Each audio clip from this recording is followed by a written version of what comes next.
What if the real monsters weren't in haunted houses or in corn mazes or all those other scary places, but in our own hearts and minds? What if the shadows where we fear most are not creatures of folklore or myth, but in the hidden places within us where fear, shame, anger, deception, and attachment live unchecked? I am Justin Gates, your host, and my co-host joining me today is Michael Perry. Hey, fam. And we are the new Ashla Podcast.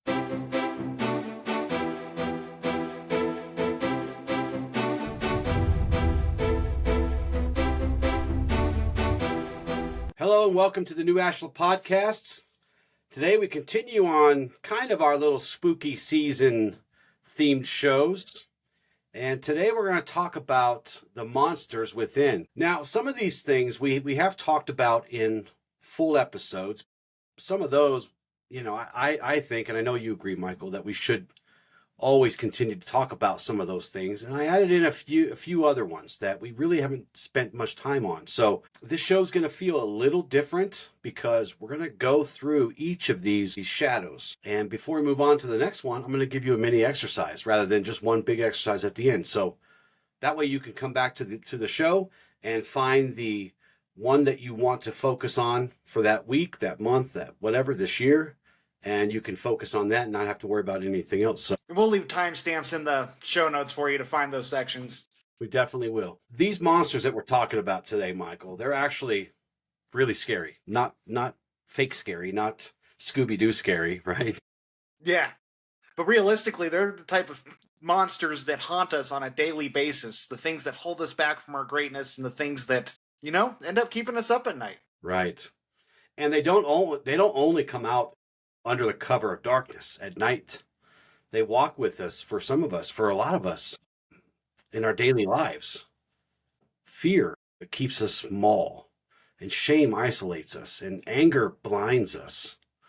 Deception, that was something we talk about a lot, masks our truth. And of course, attachment keeps us chained. Shadows like these thrive in silence for most of us, but they lose their power the moment that they are named and brought into the light, which is something we really love to do here.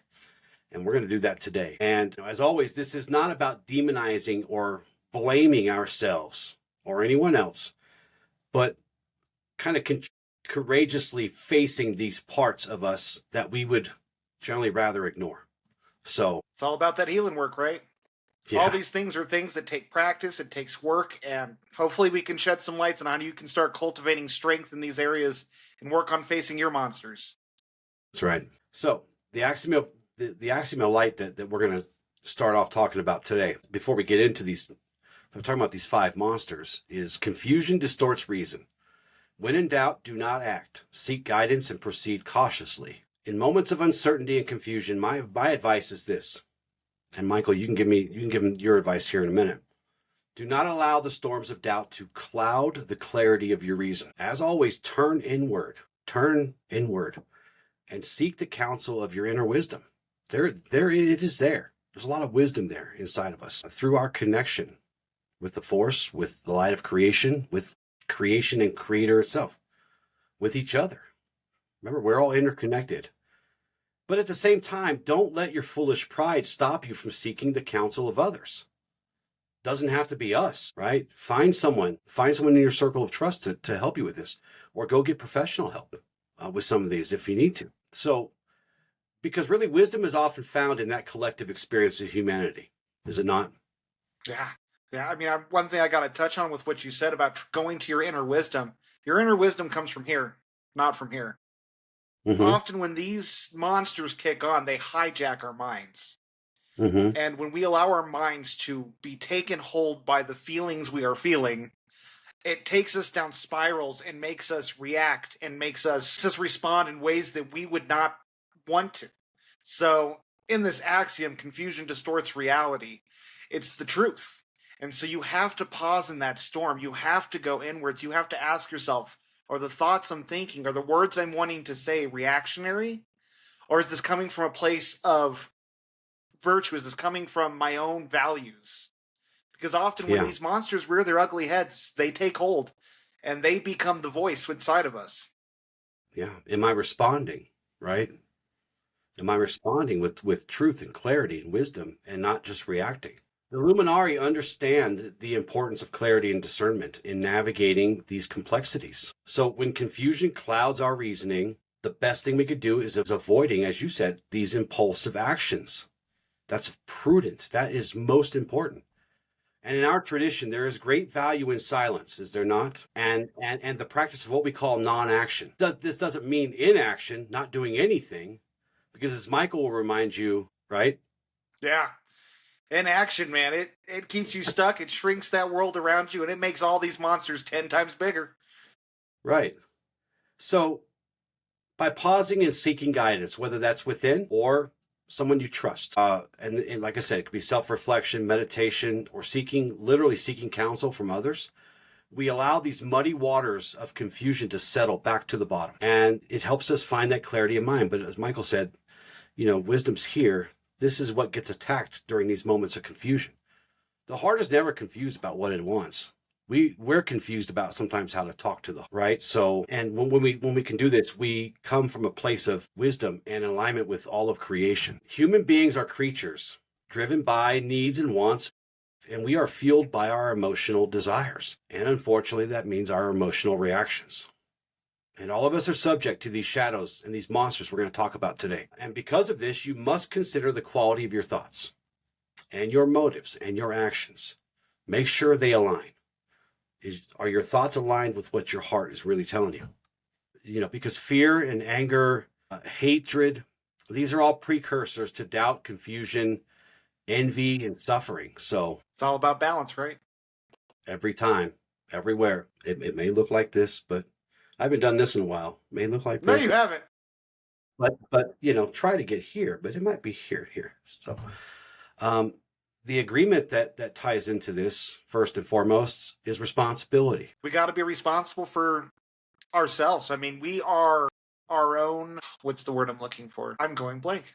We are our own representatives. That's right.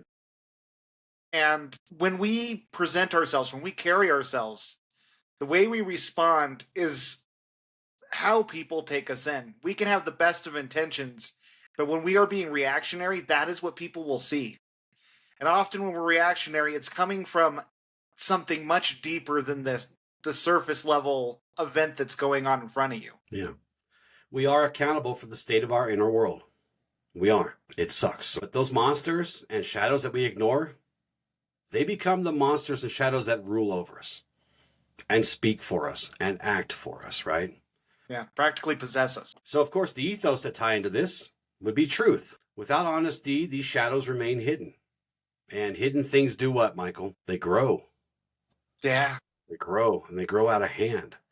But when we shine a light of truth on them, we discover that they're not undefeatable horrors, but parts of ourselves longing to be transformed by the truth, by the light, and not shunned or done away with, but brought in, right? Yeah. I mean, I love how you present it like that because it's the truth. The more you avoid looking at these monsters, the more they integrate into your everyday life without you even realizing it. There are so many people that suffer from anger or fear, and they don't realize that that's a response. That's not who they are as a person. So our first monster, we got to start off with fear. And fear is the paralyzer. When I think of fear, I struggled a lot with fear in my life. From the bullying I went through to a lot of different events of helplessness I suffered. Fear is something that I still to this day struggle with. And what I've come to realize when facing this monster is when you go to, why are words so hard today? when you go to stand up for yourself, when you go to, why is this word escaping me? Scratch all that. When you go to advocate for yourself, it's like your nervous system catches on fire is the best way I can describe it. And you just don't want to do anything but shut down or run away. And you got to confront that. You got to be able to calm that nervous system, that monster. You got to bring yourself to a place where fear no longer is what is dictating your actions, the way you show up. You got to be able to manage it, bring it down, and then act from a place of truth. Yeah. Fear is perhaps the oldest monster or shadow of them all, right? It magnifies suffering. It magnifies danger. It distorts our perception, and it paralyzes us. before we can ever grow. It's that thing that whispers, you are not strong enough, not ready enough, not worthy enough. And when you leave it unchecked, it makes us shrink from opportunity, from connection, from our own potential. Courtney was talking about this the other day in our show with her about forgiveness, where she talked about how she used to be proud of being a chameleon and she would shrink herself down, right? Wherever she was, she could be this, she could be that. And she learned that by doing that, she was just handing over control to others. It was as if they were holding her down and shrinking her down. Fear does this. Fear does this. And like all of these, this grows larger only when light is behind it. Like like any regular shadow, right? So what do we have to do? We have to turn and face it. We have to reveal the illusion that fear gives us. Now, fear is not to be confused with caution.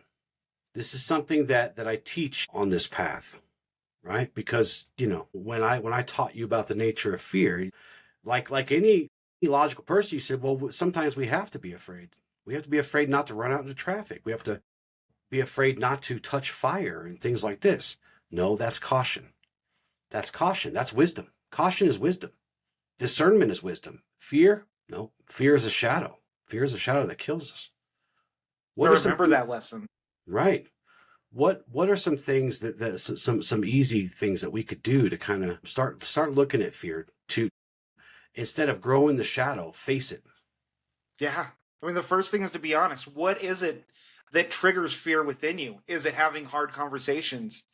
Is it people who are being aggressive or angry? What are the things that trigger fear in your nervous system? And once you figure that out, we have a comfort zone that when it shrinks around us, it slowly goes inward. And the more we resist taking action that is outside of our comfort zone, the more it'll come in around us. So exposure therapy is the number one thing I would say for fear. You need to put yourself into situations that trigger that fear so you can start learning how to handle your nervous system and handle those situations in a new way. Yeah. And that's going to take practice. It's going to be messy. It is going to be emotional. But the more you do this, the easier it's going to be because you're retraining your body that you're safe. Right. The issue is so many emotions are stuck. I was talking earlier about being bullied. That fear from my childhood carries on to my adult life where I don't feel it's safe to speak up for myself. Mm-hmm. And so in those situations, I've had to, I intentionally, when I feel myself, if someone's talking crap or belittling, it's like I have to step up and realize, nope, I'm not going to tolerate this. I need to speak up and advocate for myself. And it's uncomfortable as hell. I've been practicing this for 2 years and it takes work. It's gotten easier, but practice. Yeah. One of our axioms of light help us do this. And that axiom is perception is reality. Perception is indeed a powerful force in shaping our understanding of reality, right? Right. Each person's perception colors their experience, and it does influence their beliefs and actions, and is also influenced by their beliefs and their actions and their thoughts, to include those thoughts of fear, right? So our attitudes, our beliefs, our biases, our experiences, our actual mindsets help shape our perspective and literally manifest the universe we experience from moment to moment. If these parts are influenced and controlled by fear or doubt, the desire to control, or any of these monsters or shadows, then your reality will be one of imbalance, struggle, and suffering. Yeah. I mean, you got to look at your schemas, right? You got to look at the blueprint you have of how the world works and how you fit in it. And often there are going to be evacuation plans that your soul knows, and you don't.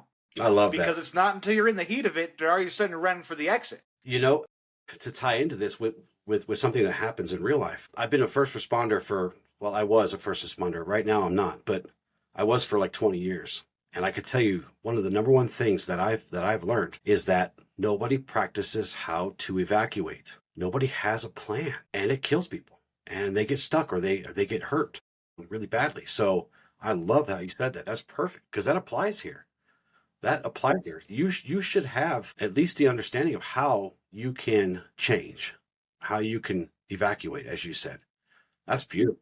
That's perfect. And I think schemas really tie into all of these different monsters we're getting into. So keep that at the front of your mind as we talk about these unconscious hidden shadows that rear their ugly heads, because they're there for a reason. For people who people aren't familiar with that word, can you explain that real quick? I think the best way to describe it is kind of how I mentioned it. It's a blueprint of how we understand the world and how we know we fit in it. When we have a schema, which we all do, I don't care who you are, you have a schema that tells you this is how the world works, this is what's good, this is what's bad, and this is who I am in it. Am I good? Am I bad? Mm-hmm. Am I broken? Or am I better than everyone else? Our schema is the blueprint of all of that and how it all fits together. And the way that ties into these unconscious monsters is when you don't know your whole schema, how you process data, how you understand things to be, because often it's automatic. You know, our minds are meant to categorize, to file things away, to make things as unnecessary for thought as possible. But sometimes we file away some bad information that ends up haunting us for a long time. Yeah, and the check always comes due. Yeah. So again, if these parts are influenced or controlled by a shadow like fear, your struggle and suffering will extend beyond you to others in your life too. But, I love buts here. If these parts are influenced by love, truth, integrity, connection, respect for life, which are our ethos, then the reality you create will be one of balance and growth and positive transformation, alchemy from lesser to gold, right? So, and by extension, those in your life will feel your kindness and compassion, and they will be enriched by that too. So, when we talk about this in relation to this axiom, in pursuing wisdom, it is wise to consider multiple perspectives and seek a deeper understanding of not just the objective reality underlying our various perceptions, but how are we getting to these subjective things, right? Yeah. And through this discernment is really key here. One can navigate the complexities of life with greater clarity and insight. It's not a magic pill, but it will be much easier if you use discernment and do things with clarity. Yeah.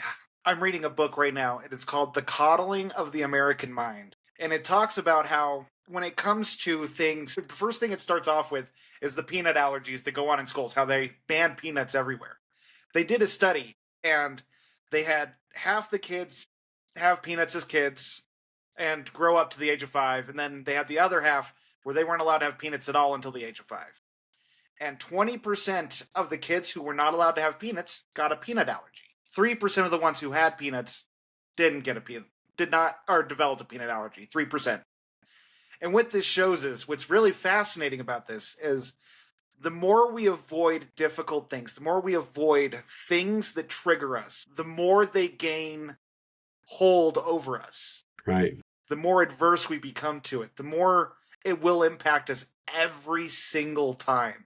Mm-hmm. And it was a fascinating chapter to read that, because I've always believed that, but you see studies, I mean, that was just one of the couple studies in there, but yeah, I mean, it's physiological. Right. It is. It is. I probably shared this in a very early show that we did, because I think you brought this up one time. Something similar to this was that with all of my kids, the first time I gave them like strawberries, or the first time I gave them peanuts or any other kind of nuts, we did it near the hospital, just in case, just in case. But because I wanted to make sure that they actually couldn't eat this thing or whatever, because of all my food issues. So the agreement that ties into confronting fear, the paralyzer, has to be courage, right? Yeah, because what is courage? It's acting even when we are afraid. It is never the absence of fear, but acting despite it. That's right.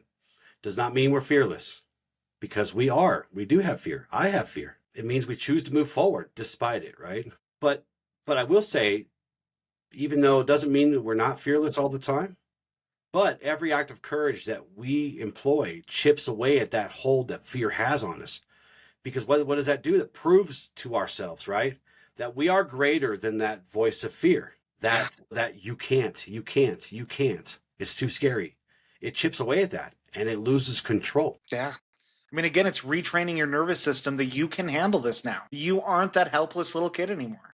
Right. So for our first exercise, we're going to pause like we always do. We love to pause. Pause is a powerful tool, right? We're going to pause and breathe. You're going to place your hand over your heart. Inhale deeply. Exhale slowly. Name your fear. Whisper it aloud or write it in your journal. And I'll give you an example. I'm afraid of failing.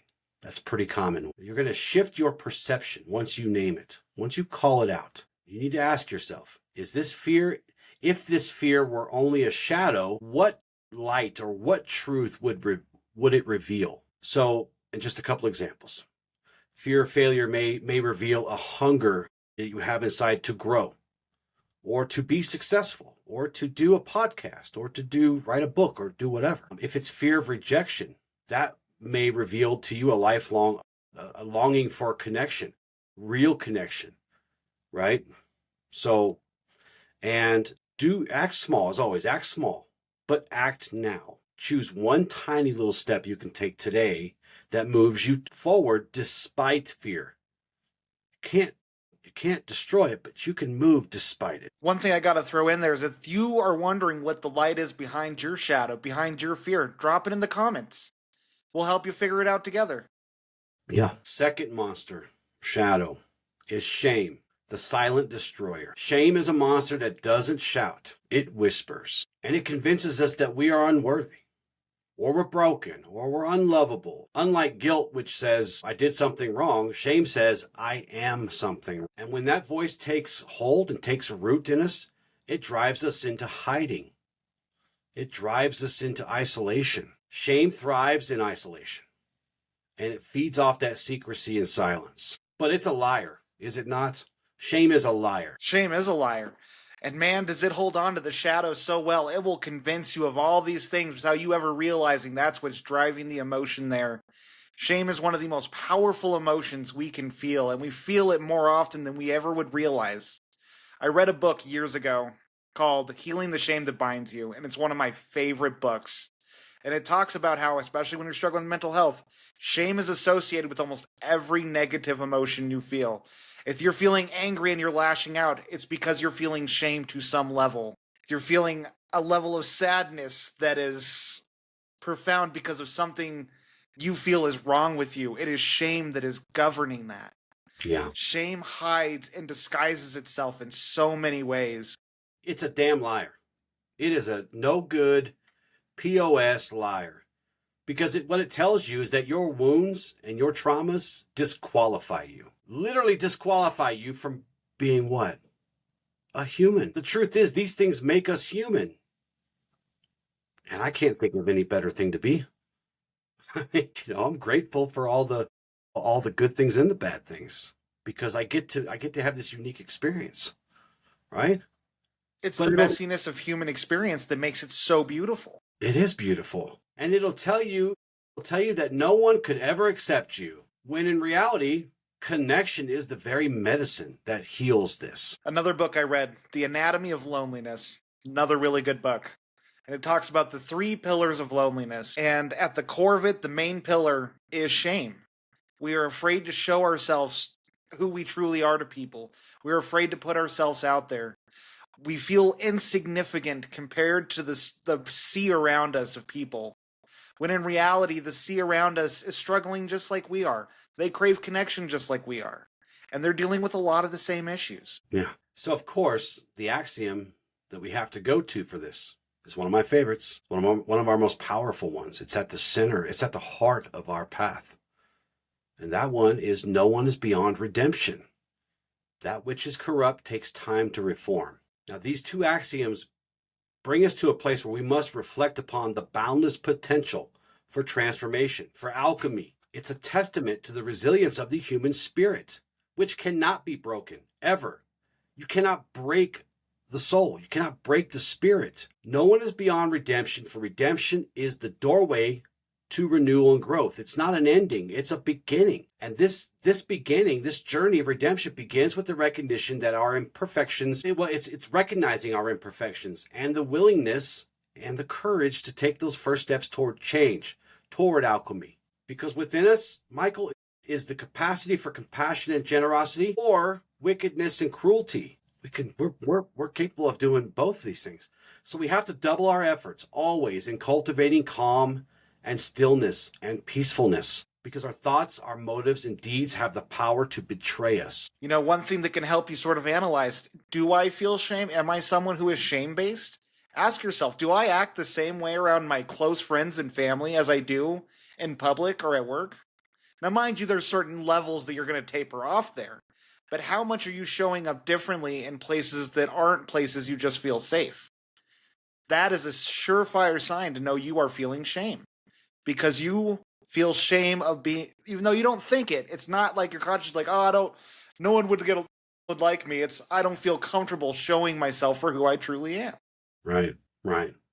We have to understand how we philosophically negotiate and spiritually reconcile the world around us, because this directly influences our alignment with all of creation, with the entire universe, with life force energy. And I hate to break it to you, bro, but some of this internal corruption is not something that any of us have the luxury of ignoring. And yes, it takes considerable amounts of patience to identify, to call it out, to stand against, and then to move against it. This is a path of self-discovery and self-improvement, where the shadows of our past, the monsters that lurk, can be transformed into something, into a light for a brighter future for us. And as we talk about, you and I talk about a lot, the nature of reform is a patient and persistent thing, because we have to mend, we have to heal, right? Yeah.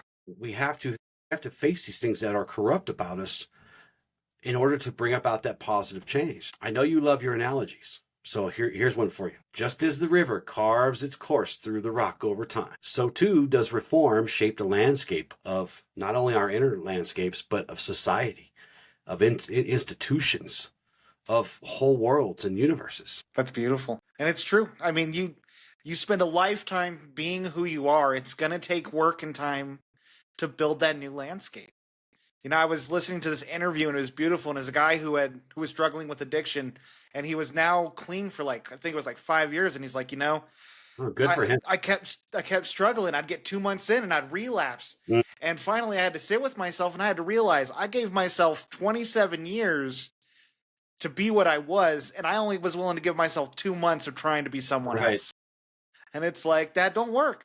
No. It is a commitment, a lifelong commitment. No. I know a few people like that right now, possibly. And if you're listening, reach out to me. Reach out to me. I can help you with this. So what's the agreement that you think best fits this? Mercy. Mercy's a good one. Why mercy? Why mercy? Because mercy's not just for everyone in our lives. It's not for those who have wronged us. If anything, the most important person and the hardest person to give mercy to is ourselves. Yeah. Because if we can't give ourselves the grace, if we can't let ourselves be redeemable to ourselves. What was that other word you used? Grace? It's another good one too. Yeah. It makes me think I could fit somewhere alongside mercy. Right. Right. These things dissolve shame in their presence. If you're truly graceful with yourself, if you're truly merciful, yes, justice is important. Seek justice, but love only mercy. Love only grace. Right? Yeah. Because when we extend mercy, what are we doing? We're giving ourselves permission to grow, but also to stumble, but also to stand back up, to rise again, right? And I think there is one other key thing we need to have when it comes to healing shame. Connection. Again, like I talked about earlier, how it's hard to be authentic around people that aren't your social circle. You cannot heal relational trauma without relationships. Yeah. It's just that simple. Without having mirrors in our life, we can't see ourselves for who we truly are. The point of having connections, to have that circle, is to have reflected back to us the best parts of ourselves, as well as the parts that are flawed and acceptable.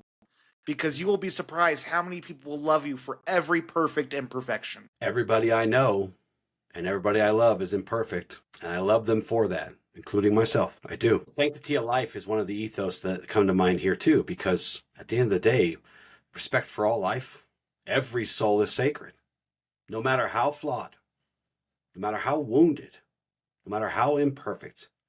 Notice I didn't say broken. I do not like the word broken.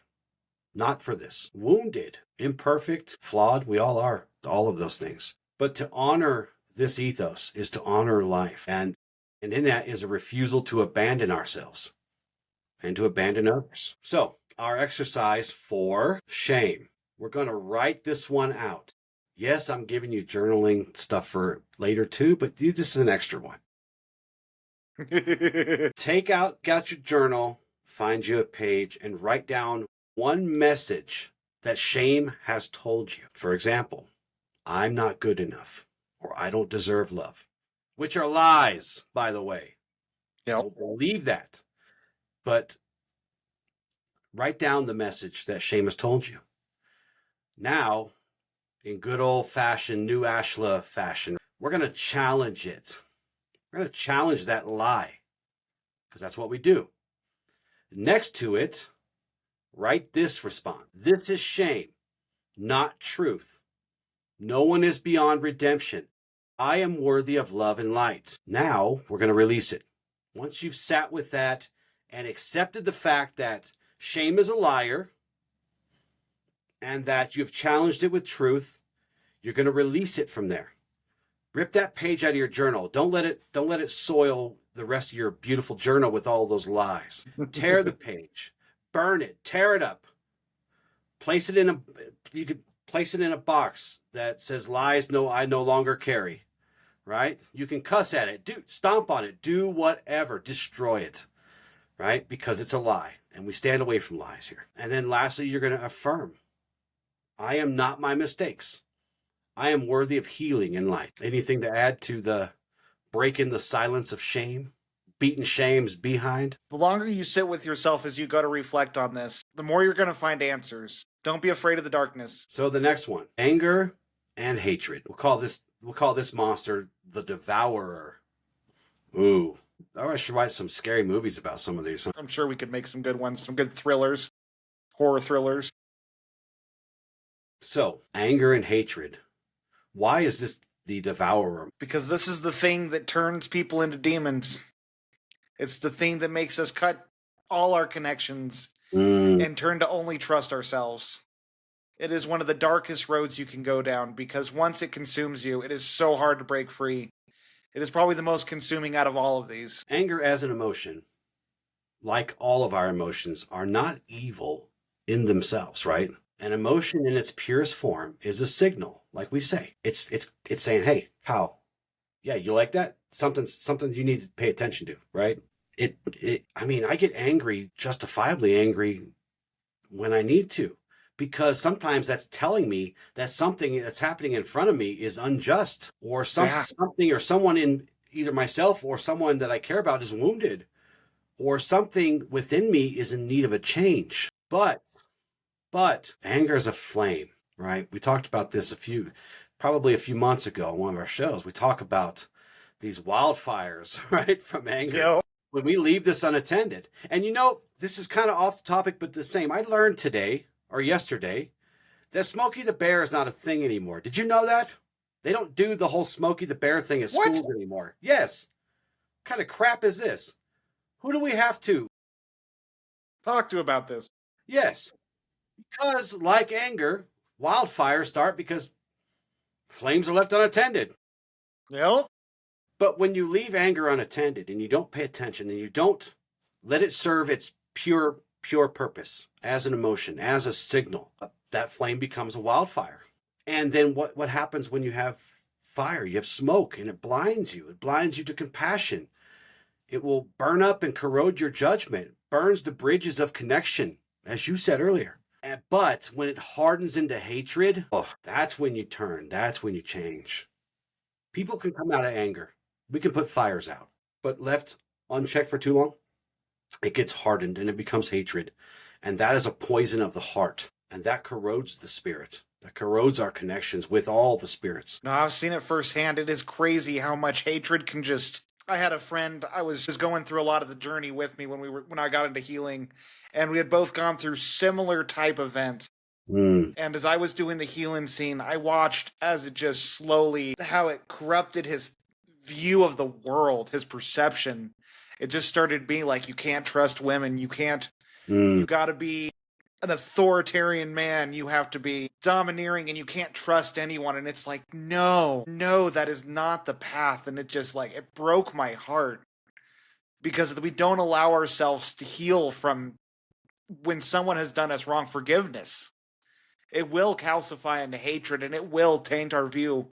You know, you look at so many old people that are bitter, and many of them, I'm sure, were happy-go-lucky at some point until someone did them dirty, and that anger calcified into hatred, because sometimes someone can do us wrong and there's nothing we can do about it. And when that happens, that anger arises and it has no outlet. It turns inwards, because that's really what hatred does. It takes that anger and it goes inward. Right. So it doesn't only devour relationships, and not just with the relationships that are broken or severed, but with all relationships going forward. But as you said, it devours that peace within too. And sometimes anger is a good defense, a good mechanism for defense, right?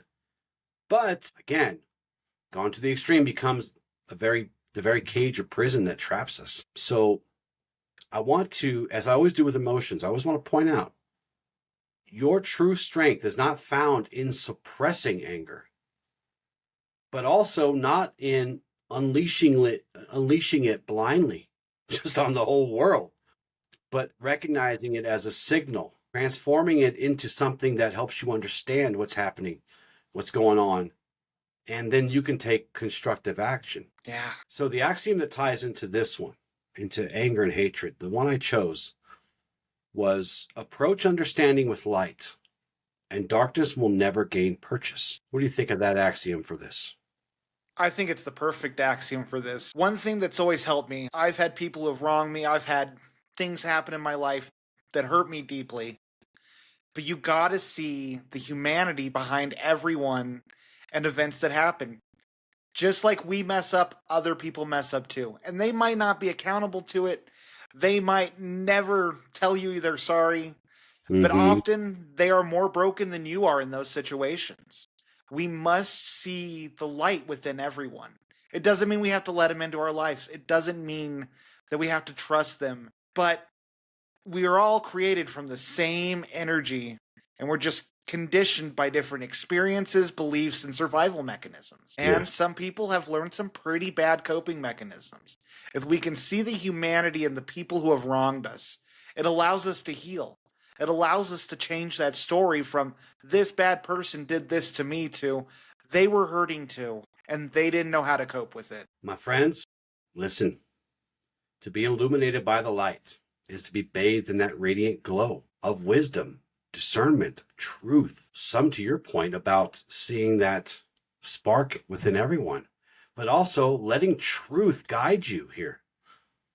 Right? It's a beacon that guides us away from these shadows and these shadows of misunderstanding and fear. See how fear likes to weave its way into everything? Because the truth dispels the darkness of ignorance and confusion. In this light of understanding, prejudice and bias find no foothold. It becomes a force that we use that unites rather than divides, because it helps us recognize the common humanity that binds us all to every other thing. And when we approach life with a heart and mind filled with understanding, these divisive forces, such as these forces of darkness, such as hatred and intolerance, they lose their power. They lose their power. They die. I have what I do for a living now is I manage a forest, and part of that responsibility is I have to help people protect their homes from wildfire, because wildfire is one of those things. It is inevitable. It's not a matter of if a wildfire is going to run through a forest. It's a matter of when, right? And the thing that guards us the greatest against a wildfire, losing our homes, are to fight the embers that are floating around and they're raining down upon a house. So the best way to do that is to ensure the embers can never take a foothold, that they land on the house and they what? Die. Go out. Yeah. They die, right? Such as hatred, such as intolerance, such as these dark forces. The light of truth kills them. Now, as we always say, because I like to give you the balanced picture here, living a path like this one is always the most challenging part. right? Yeah. But you have to understand that you cannot remain as you are and expect such a fundamental and profound transformation to happen. It's never going to happen overnight. These long-lasting changes, this alchemy, happens by taking small, measured steps, not these giant leaps. Sometimes leaps of faith are necessary, but not always. That is the exception to the rule, right? Yeah. Well, So it's not, like you think about philosophical concepts, they can be life changing when you learn them. But if you do not start putting the things you learn into practice, Mhm. it's going to be just a fleeting thought. You're going to get this aha moment and it's going to vanish. Because without action, wisdom is just not, that's not wisdom, that's knowledge. Yeah. And knowledge is only as good as of how applicable it is to your life and your path. There's lots of knowledge out there that's absolutely useless. You will never use any of it, I promise you. Right? It doesn't mean you stop being curious, but just keep in mind as you're going along, am I really going to need this? And if the answer is no, then, and that goes for our philosophy as well. If you get through, if you start getting through it and you're like, nah, no hard feelings, Yeah. no hard feelings, because if it's not for you, it's not for you, and that's fine. The agreement that I put in here, and this one is usually prevalent in a lot of things we talk about, is mercy. Because forgiveness is not weakness. Doesn't, and if you guys really want a good show, I've had so much good feedback about the show we did on forgiveness with Courtney DiMatteo. It's in the list here. It'll be down here somewhere. If you haven't listened to it yet, listen to it and listen to what I'm saying right now, and then go back and find it in that show. But this is not a weakness. Forgiveness is not a weakness. It's one of the most powerful, yet one of the most necessary, unfortunately, one of the most necessary things you have to do. Deal.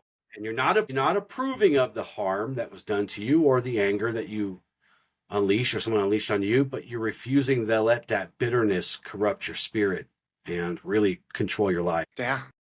I mean, through mercy, through the ability to release someone from that bind. Because often when we have that resentment, when we have that hatred, it's doing nothing but poisoning our own souls. What is it? What is it everybody always says? It's Having like hatred. drinking. Yeah. Go ahead, say it. It's like drinking poison and expecting the other person to die. Right. It's just not going to happen. No. Yeah, you're just going to die, and then you're going to be like, oh, man. Well, that was wrong. Dang Try it. again next time. Yep, I'll get recycled and try again next time. So our exercise for anger and hatred is a pretty simple one. But like always, we want to identify the fire. We want to identify this. And you can sit in meditation with this, or you can write it down on a journal.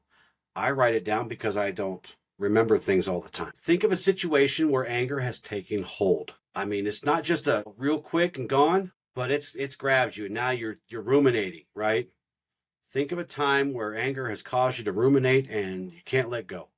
Write it down in a sentence or speak it out into a sentence if you want to do it as a meditation.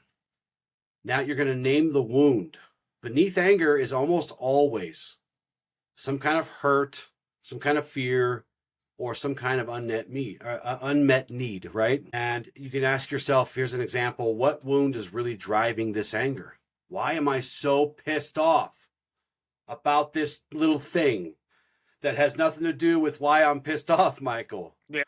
Right? The next thing you're going to do is you're going to shift that to light. I want you to say this to yourself, and you can say it as a mantra. Say it out loud, whatever you need to do. I release hatred. I choose understanding. My heart remains untouched by darkness. Sit with that for a week, right? Use those anytime. And these, I like to make these to where they are a good affirmation, but also great for a mantra when you need them. Because mantras are good when you need them in the moment. They're amazing. They are. And then the last thing you're going to do here is when you're ready, choose one compassionate action toward yourself or toward another person, if that's where all this is going toward. Even something small should always start small. That channels this energy into truth, into light. Beautiful.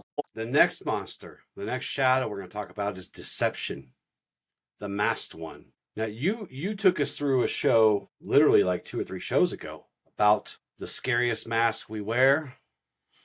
Why is deception such a powerful shadow? Deception's so powerful because it's the one thing that we can use to become ignorant to all the things going on inside of us, all the things going on around us.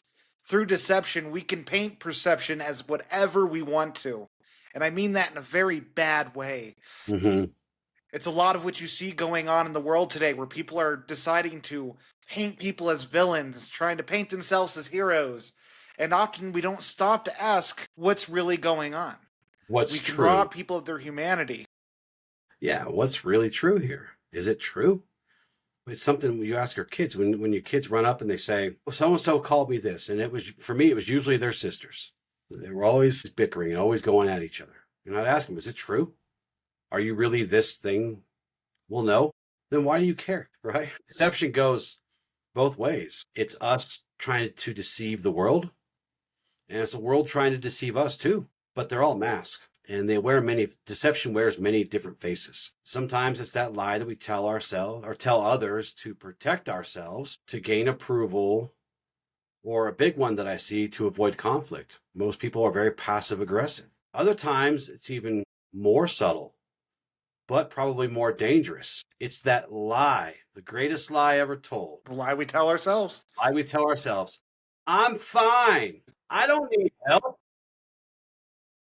I don't have a problem. This doesn't matter. But it does. Every lie fractures that trust. And trust is really at the foundation of both our well-being and the well-being of our community. And from there to our country, and to our state, and to our territory, whatever, out into the deepest parts of space and beyond, if there is such a thing. But when we live in deception, even if it's unintentionally, because we start to tell those stories long enough, what happens? We start to believe them, and they start to become the very fabric of our being, right? And it's all based on a lie. As a side note, I'm working on some parables for our teachings, and this very thing that we're talking about is one of the stories. Do you remember the story where the guy? Do you remember like me sharing that with you? The story of the guy who everybody thought was a hero because he told a lie and no one could prove whether it was true or not. So he just lived on it. And like 25 years later, some really smart person finally comes and calls him on it. And his whole just world just comes unraveled, right? And then it's like, because he built his whole life over around this lie, that he told it first by telling others over and over and over and over and over again. But as he did that, he's also telling himself the same lie. And it becomes, true. His reality. It's reality, even though it's not true. So when we live this way, even unintentionally, we drift away from our authentic selves, which is the whole point of this whole thing, is to be authentic, which is already hard enough. Why are you making it harder on yourself, right? Because sometimes we can't help it. Because sometimes it's shame. Sometimes it's shame. Sometimes it's fear. But as we talked about in another show, it's like, remember how I talked about how the mask starts to root and it starts to dig in and you can't get it off, right? The longer you wear it, the harder it is to remove it. Well, it's like little white lies, right? Often you see people who will tell that one little white lie thinking it's going to be harmless, but then it just fractures into more and more and more. It does, because people don't investigate it until you've already told it 1,600 times. Yep. And then it's like, oh, crap. Now there goes your credibility. There goes everything that... And you know what? A lot of good people tell little white lies, but they hold on to them forever. And it really becomes a problem. Because this attacks our integrity. It corrodes our dignity. And it puts up these walls of mistrust between us and others. Even disconnects us from... Yeah. I mean, one thing I got to add is, we talked a little bit about how we lose trust, not just with others, but with ourselves. Self-trust is one of the most important things you can have. And you can cognitively convince yourself something is real, but the soul always knows. And that will follow you and follow you. You got to be able to turn around and look these things in the eye and see the truth. You must crave truth, because truth is what sets you free. It is. I was looking at my coffee cup, and so I'm one of those dads that buys his daughters and his wife and his mom Valentine's Day presents, like little stupid little things. And this coffee cup, it says Snappy Valentine's Day. Yeah, That's great. it is great. And they love it. Or they pretend to. Maybe they're telling me with little white lies. I've been spending all this money on these stupid coffee mugs and teddy bears for a long. Who knows? So, of course, the axiom that ties into this, of course, is truth has no regard for popularity, because the truth stands unyielding. It does not care. It's indifferent to the whims of public opinion. We did a whole show about this, probably one of our first, within our first 5 shows, we did a whole show on this axiom. Popularity sways back and forth, doesn't it? Yeah. It's like what was popular when I was a little kid is now becoming popular again. And I'm like, why? Don't, right? But these things are when truth is based on what's popular, it is then subject to the impulses of society and, of course, the passage of time. And the passage of time shows no mercy to trends, right? But the truth, deeply rooted into the literal ethos of the universe, into creation itself, it's number 2 on our ethos list for a reason. It remains resolute and unswayed by the shifting sands of public favor. I am infamous for saying I don't give a crap what people think is popular. I am going to do what I like, and I'm going to do what I feel is best. Drives my wife crazy.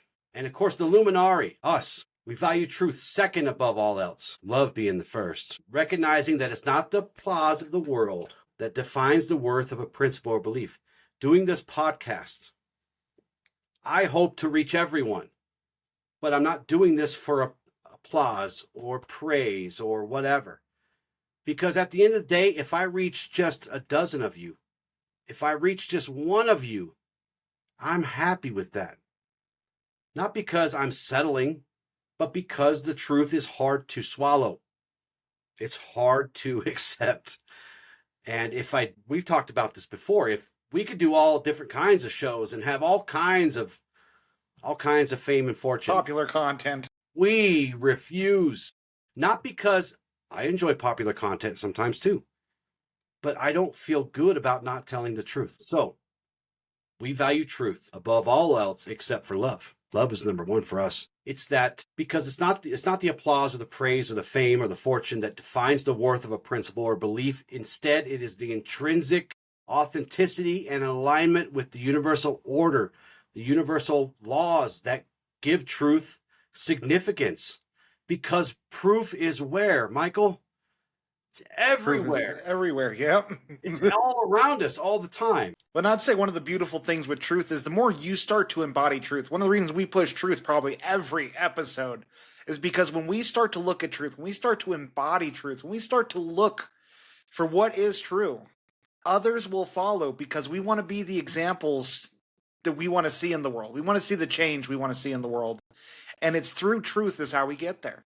Through honest evaluations, through true seeing of how things are in the world. Those of us who hold fast to truth, regardless of what's happening, regardless of what's popular today and popular tomorrow, we find ourselves literally anchored into the wisdom of all of creation, into the DNA of creation. So I implore you all to question commonly held beliefs all the time and to be open-minded and willing to change your views in light of new information or evidence, because we have to be responsible with our thoughts and our words and our actions. And as elusive as the truth can be sometimes, we are reminded that it's not determined by what is popular or widely accepted. There is a quote, and I won't give it today because I don't have it in front of me, but there's a quote. It's a speech that Captain America gives Spider-Man during the first Civil War event.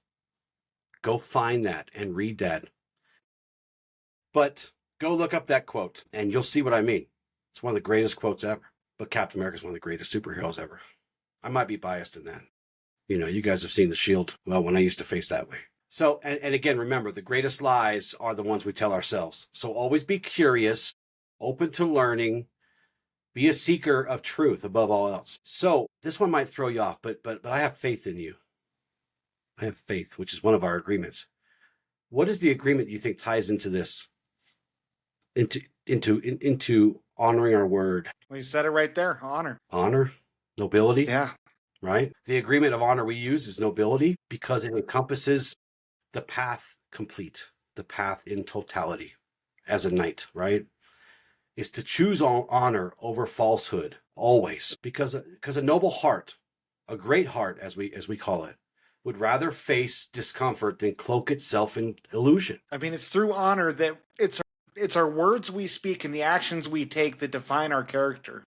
When we are out of alignment with that, even with ourselves, that sows mistrust. That shows especially with ourselves. You're right. You are absolutely right. And that leads us to our ethos tie-in. Integrity. How important is integrity here? Integrity is a must. Integrity is the flagpole in which you stand by to define yourself. Yeah. It is through it is through the actions you take or the lack thereof that will define who you are, not just everybody else, but to yourself. Yeah, which is most important. How people see you, how people honor you is not important. You must be in alignment with your inner and outer life. Integrity is wholeness. It brings us back into harmony when we lose it. And we will, and you will, and we do. It's who you are in secret and also who you are in the world. This allows the light and truth to flow without obstruction. So, our mini exercise for truth, the mirror of truth, to face this monster, this shadow. This one, you're going to have to use a mirror. And I might have stolen a little bit from this one from one of your exercises a while back, but it's powerful. Look into your own eyes. Ask yourself, where am I not being completely honest with others, with myself? Get your journal. I know you have one because I've been begging you to get one this whole time. 68 episodes worth. Write down one small deception that you've noticed in your life. Doesn't have to be big, and it probably shouldn't be. Remember, start small. And it could be something as silly as even pretending that you're fine when you're not. Because as small as that sounds, that's a big one. It's a lie you're telling yourself. And you're sharing that lie with others. Say to yourself, out loud or to yourself, whatever you feel more comfortable. I release the mask. I choose truth, even if it's uncomfortable, especially if it's uncomfortable. Because when it's uncomfortable, you know you're hitting the sore spot. Yeah. I honor myself by walking in integrity. Remember, integrity is not about perfect. Okay? Just remember that. And the next logical step from here is to consider one honest action you can take today, whether it's admitting to something to yourself or speaking truth. But remember, just because truth has no regard for popularity doesn't mean you got to be mean about it. Try to be kind. Use your words wisely. Be impeccable with your words, right? You have to be. Have to be. You want to add anything to that exercise? If you're someone who realizes that there's a lot of areas they are deceitful, this is a practice. The more you slowly unweave this web, the more you're going to find grounding in your authentic self. Sometimes we create a life of illusion so that no one sees us for who we are, for our shortcomings, for our failures. It's okay to be human. Don't be afraid to work through this, because I know it can be horrifying. But once you get to that authentic self, once you no longer have these kind of weights on your back, it is liberating. It gives you so much more energy to carry forth in life and to create so much more. Yeah. It does. Well said. So our last monster we're going to talk about today, the last shadow, is greed and attachment. Now, we've talked about attachment a lot. We don't talk about greed a whole lot. We've done whole shows about attachment, but it's worth repeating. Greed and attachment are the shadows that disguise themselves as hunger for security or for love or for recognition, for connection, for belonging, right? But the more we cling, as I've said before, the tighter we hold, the more we lose. But the more we cling, the less we actually hold on to. Because your possessions, they'll fade. They're not going with you. Status crumbles because status is something that other people give. So what does that mean? Other people can take away. And people cannot be owned. You cannot own people. No matter how much you love them, you don't own them. You don't, right? You can't. They're not possessions. The more we tighten our grip, the more we feel the emptiness within. And this is something that you're fond of going to about people who often chase those things the most, often feel the most empty. Yeah. Well, it's like when we look for love and validation outside of ourselves, when we don't know how to give ourselves these things, when we use external things to give us our needs, which it's okay to have needs with people, but we must give our core needs to ourselves, the love, the validation. we end up becoming desperate for it. We end up becoming zealous for it, depending on the path you fall into. Some people become tyrannical and controlling. Others end up losing themselves. And it's all through the greed of wanting to, and that hunger of wanting more, wanting that security, wanting that control. And even those who lose themselves, who are people pleasers, who play the hero, it is a subtle way to assert control. It's just wearing a cape. Yeah. Yeah. It really is the endless hunger. It's more like a vampire, right? If we were to, talk about a monster from lore. Greed convinces us that the fulfillment comes from what? More and more and more. More wealth, more attention, more control. And attachment convinces us that if we just hold tighter, we won't lose what we love. But what both of these things do, they lead us away from the most authentic. Well, let me restate. What these two things do, they lead us away from freedom, which is the ultimate gift of authenticity. The greatest gift that we can give ourselves is freedom. And that only comes from by being authentic. And both of these things lead us away from that because we have to become something that we're not to give ourselves the illusion of the feeling that we're going to have those things. But really, they just put us in chains. They put us in chains. They bind us. They bind us to things. It's almost like selling your soul. Even the Buddha said, at the heart of suffering is attachment. Whether it's to material goods, reputation, wealth, or love. Attachment is the root of all suffering. Right. Because what you're doing is you're denying, you're swimming in a pool of lack.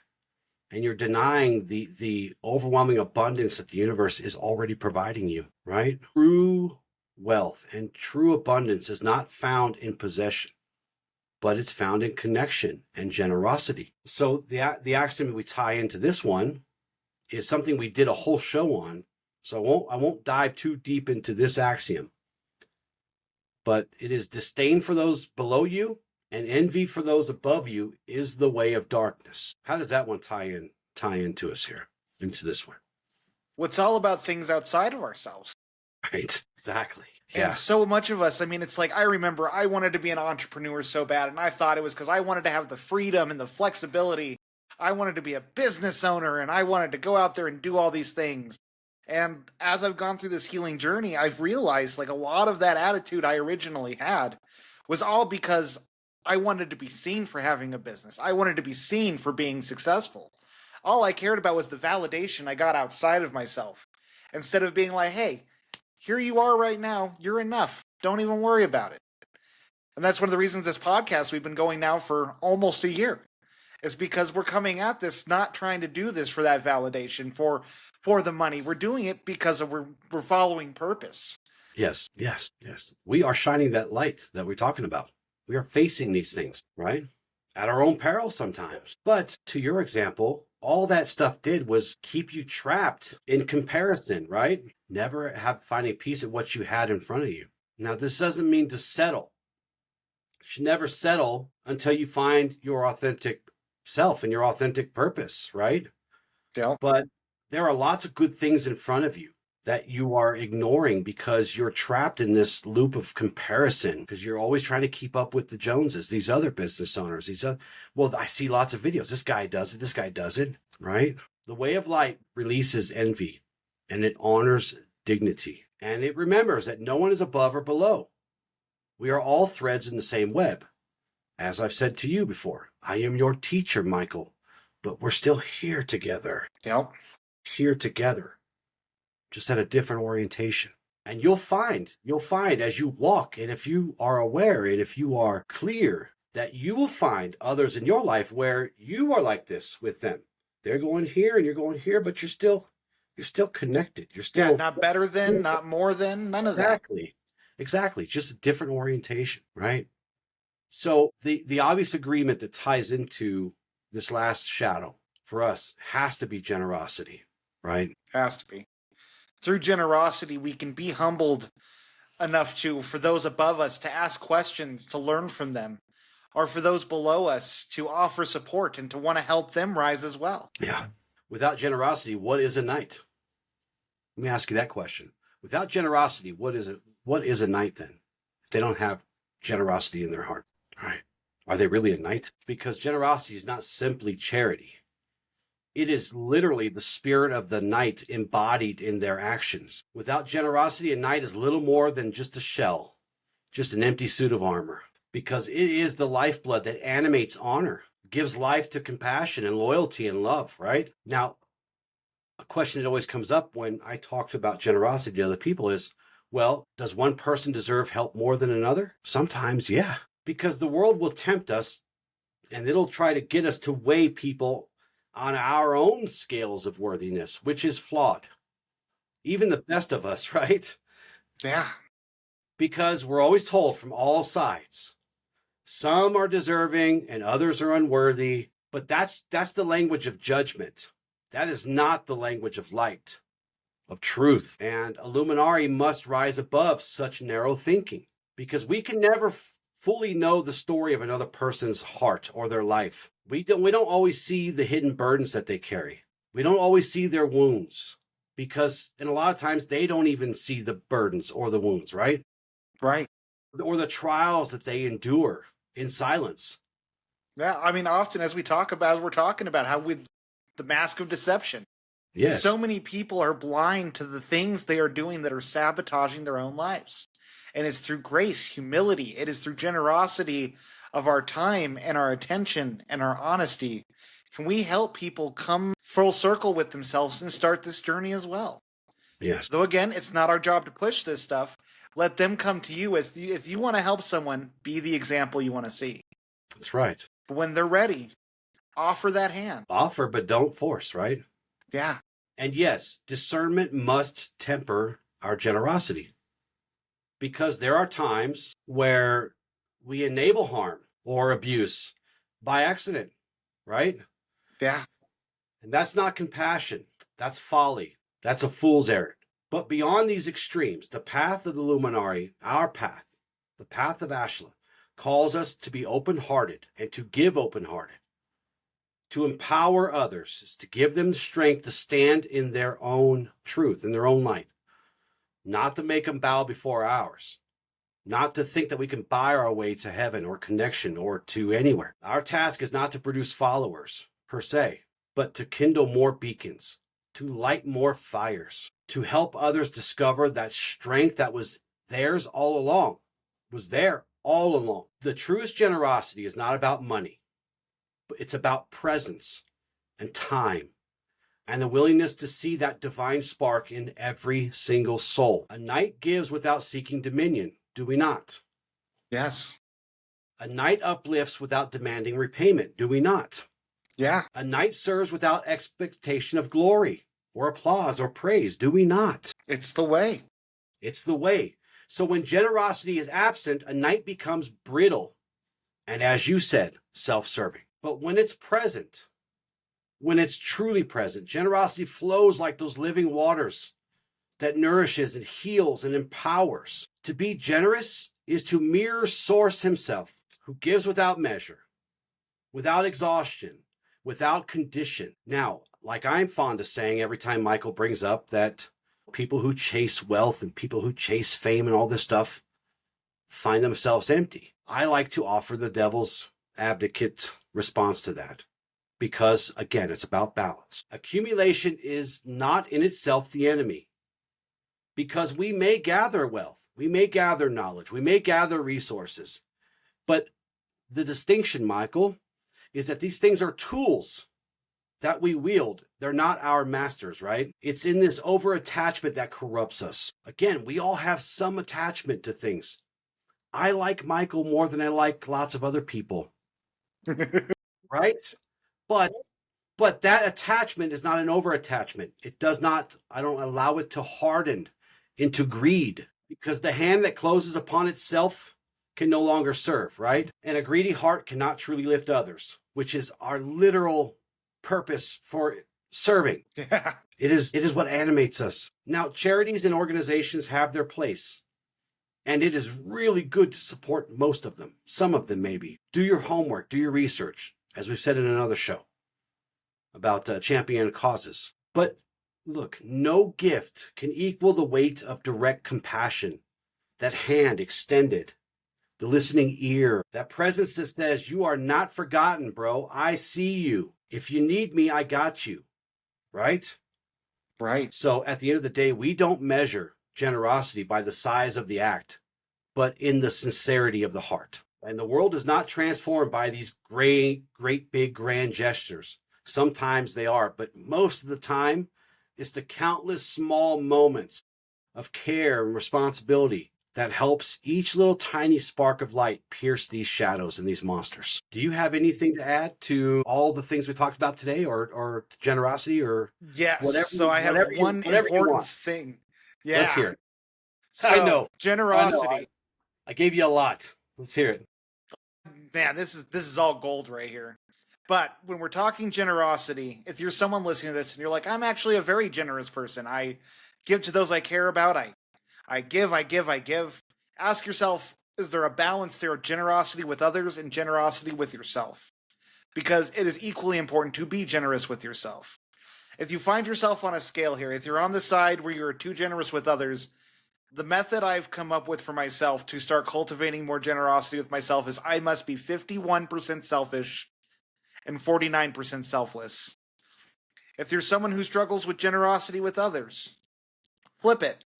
I must be 51% selfless and 49% selfish. Through this, we can cultivate the skills we need. For those who are learning to be generous with themselves, that means you put yourself first in any ordeal. And it doesn't mean to be selfish or to be domineering, but it means to make sure you put yourself at the front of the actions you take so that you're not self-abandoning for others. Mm-hmm. And on the other side of the spectrum, that 51% selfless means you're going to think about the consequences of your actions before you impact those around you. So take that to heart when it comes to this. And again, give yourself grace. This has maybe been something I've started to embody for the last couple years, but by no means am I perfect at it. Practice, practice, practice. With this whole episode, all things, it takes time, and it's okay to start from way back here and work your way up. Just give yourself grace, give yourself love, and give yourself compassion. I'm going to give you a little bit of grace because you embody the teaching of generosity. You do. I see it. You do. You are so giving with your time, but not too giving, because you have a great balance in your life, right? And I know that was a hard road for you to get to, but you got there. Don't stop practicing ever. As our path dictates, we start off with awakening, but we end up with awakening. There's never an ending to this path. We just start again. But I will tell you that you embody this lesson well, my friend. I appreciate it. You do. You do. And of course, the ethos to tie into this shadow, this monster, is connection. It has to be connection. Because that illusion of greed is separation, disconnection, right? Yep. Because you're saying things like, I got to keep all this for myself because there's not enough for us all. So I might as well take it. Might as well hold on to it. Might as well. And that's not just goods and services and money, and that's time and love and compassion and things like that too. Because the truth of connection reveals to us that abundance belongs to us all in equal measure. We just have to learn to see it already manifesting in front of us. We don't settle, but we also don't disconnect. And in connection and in generosity, we realize that wealth and abundance multiplies when it is shared, not when it's hoarded. So our practice for generosity, this one might be tough for some of you. Something like this is tough for some people in my house. I won't say who they are. I know they're listening. Some of them are listening. But when it's time to clean out the closet, I'll say, this part gets hard in my house. Not for me, because you guys see, I wear the same damn shirt almost every time. So I don't own many shirts. I always have to mix it up. I know. That's because I don't own many. But find a small object and start small. Don't give yourself a trauma over this. But find a small object that you value, but you also are willing to part with. It could be a little stone that you like, that you think is pretty. It could be like a little crystal. It could be a coin. It could be just a keepsake of some kind. Now, I want you to hold it tightly in your hand, make a fist, and do that for a minute. And I want you to hold grip real hard. Now, don't do this with like a cactus or something, I don't have you guys signing waivers or anything, but take it and hold tightly for a minute. Notice the tension and notice the discomfort and the effort it takes to cling on to it. Now, we can sit here for a whole minute and do this, and I can tell you I'm already getting sick of squeezing this crystal in my hand already. Once you've done that for at least a minute, notice the tension and all that stuff. Now, slowly open your hand and feel how good that feels to release in your body. Your muscles get to stretch out, and the space you've now created in your hand around the object. It feels better, doesn't it? Especially this thing, because this little damn thing was stabbing me on my thumb. Place the object somewhere that you can give it away. So place it away from you. All right, that's no longer mine. It's over here. I'm going to give it to somebody. And I will give this to somebody tomorrow. Okay? Michael will verify that for me. And I'm not giving it to you, Michael, so don't get your hopes up. Gosh darn it.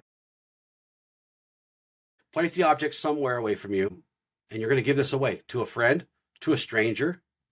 You could bury it in the earth as an offering to creation. Don't give it to an animal. They'll choke to death on it. You know, I shouldn't have to tell you guys this. You guys are grown-ups. You know this. And once you've done that, once that's all done, and you don't have to do this tomorrow, or give yourself some time if you need it. But once you give it away and you come back home that day, I want you to reflect on something. What else am I holding on to in my life that drains me? Thoughts, fears, feelings, untamed emotions. How can I begin to release? What steps do I need to take to begin to let go? And what can I do so that the flow of abundance can move freely within me? Anything you want to add to that exercise? No, that's good. That's powerful. And unfortunately, you called me out a lot with it too, because I am one of those hoarders. I was being very careful, not because I know that you're a hoarder, because you don't present as a hoarder, but I'll take it. They see my background.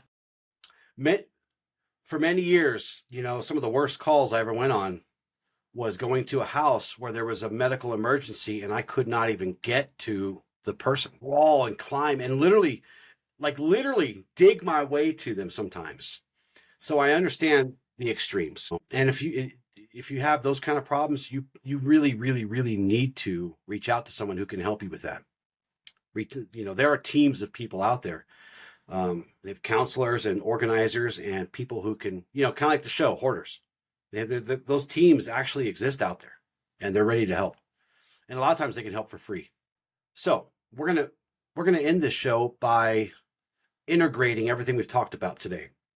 And we're going to do something that I'm very fond of, and I'm very fond of saying. Everything could be a teacher if we allow it, right?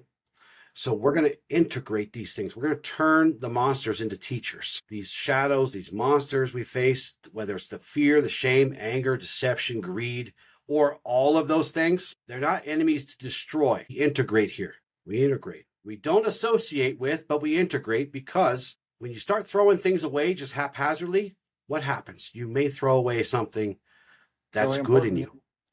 Right. So these shadows, if we allow them to be, they could be guides. And they almost always are. They're guides. They point us to where we must give attention to. They show us where the wound is. They show us where our healing is most needed, but also what lesson we need the most in that moment. So again, in Ashla, we are not called to deny, repress, destroy, but to transform, to perform alchemy. So each of these shadows carries a message. Fear into courage. Fear reveals where trust must grow. Shame into grace. Shame is a signal that there are places that we most need forgiveness and mercy. Anger into mercy, because anger highlights where compassion is missing. Deception into integrity. When lies are exposed, truth must stand. Wholeness must be what we become. Deception's a really good place to learn integrity. It really is, if you're brave enough to face it. Greed turns into generosity, because clinging demonstrates to us that the power of release is much more powerful than holding on to everything, right? So Michael teaches, our path teaches that the shadow is not a curse, but a teacher. You're not broken, you're not cursed. These are teachers. That's why I always say, we are our own best teachers. We have many lessons to teach ourselves. We need help, all of us, even me. Yeah. We all need help sometimes. Sometimes we can get through it, but there's nothing weak about reaching out for help. And every teacher leads us back to wisdom. Now, those are such powerful tie-ins, too, because when we look at these things, I know at least one or two of these has resonated with each person who has listened to this. When we can go towards the antithesis, if we can go after courage when we're feeling fear, if we can seek mercy when we're feeling angry, all right, it's all about that switch, the gap between reaction or between stimulus and response. Mm-hmm. That is what will ground us, and that is what will help us persevere.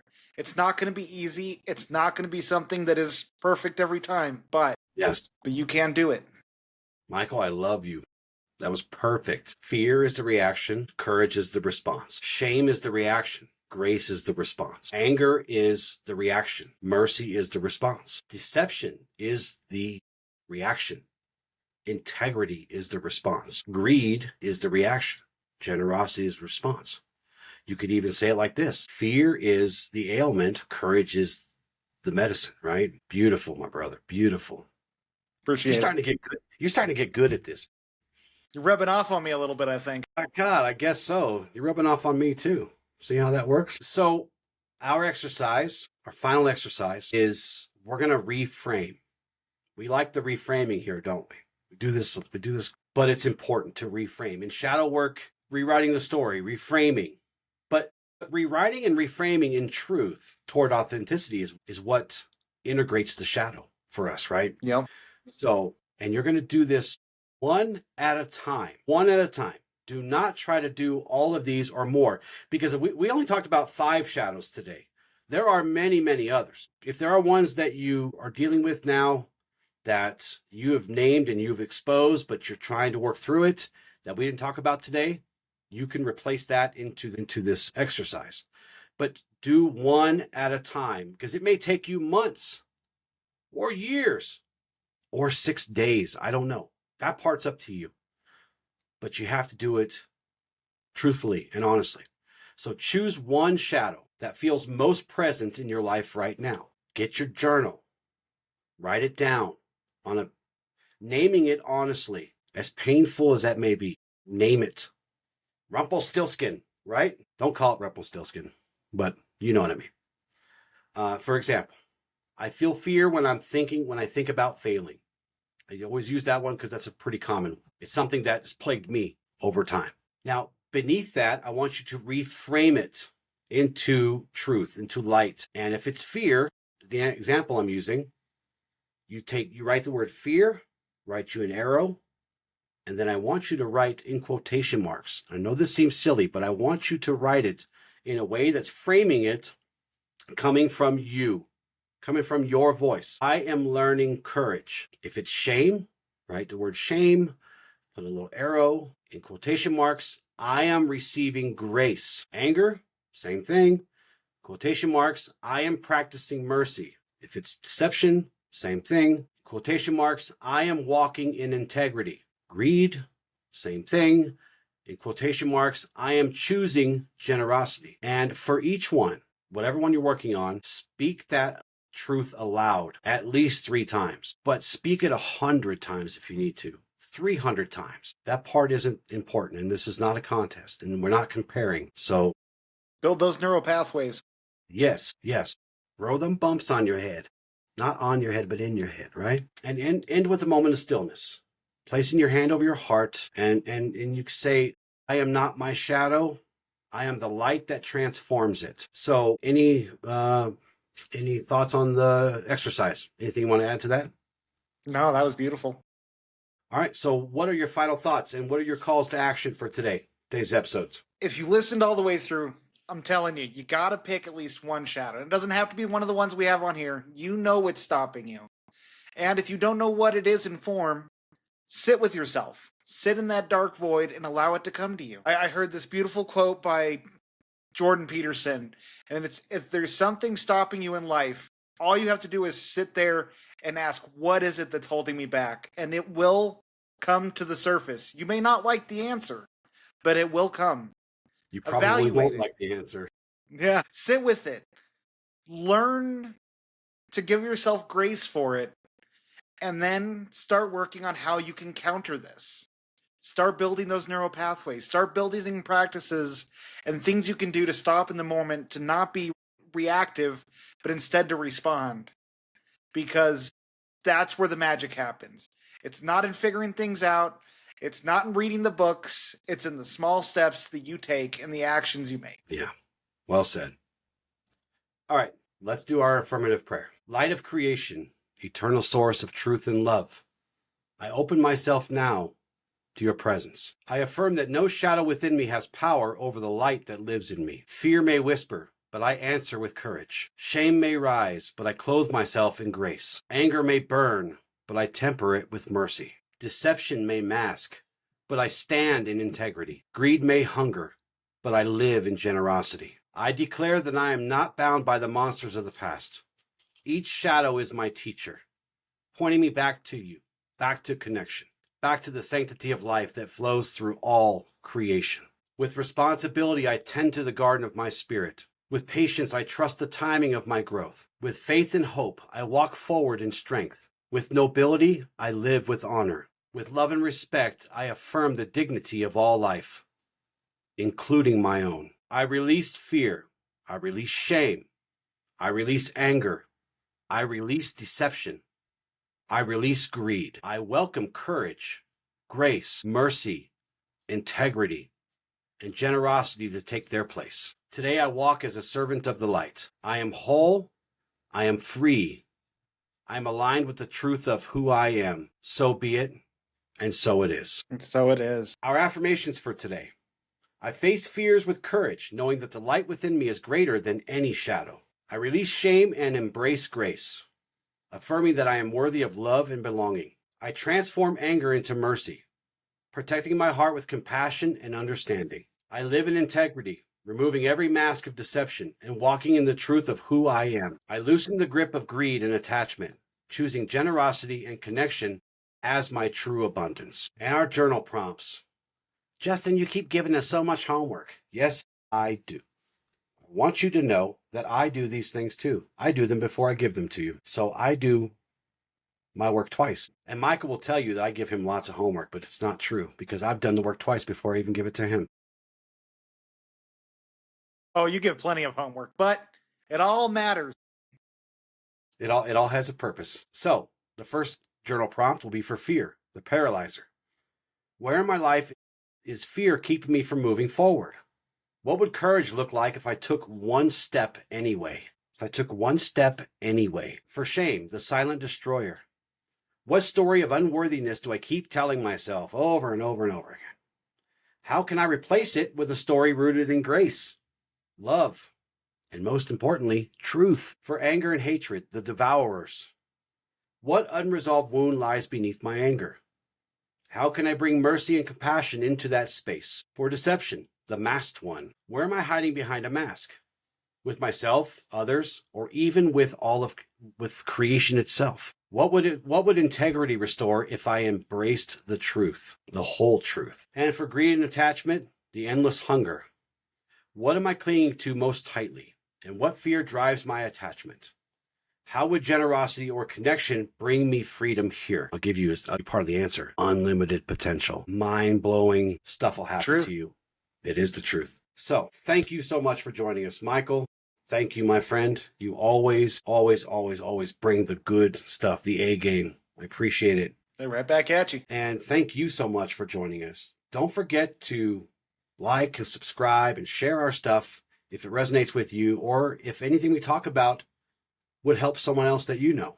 So help us reach a broader audience. And of course, always put your comments, your suggestions, your gripes and complaints in the comments under these, wherever these shows are. Pretty much anywhere we post these, you have the opportunity to do that.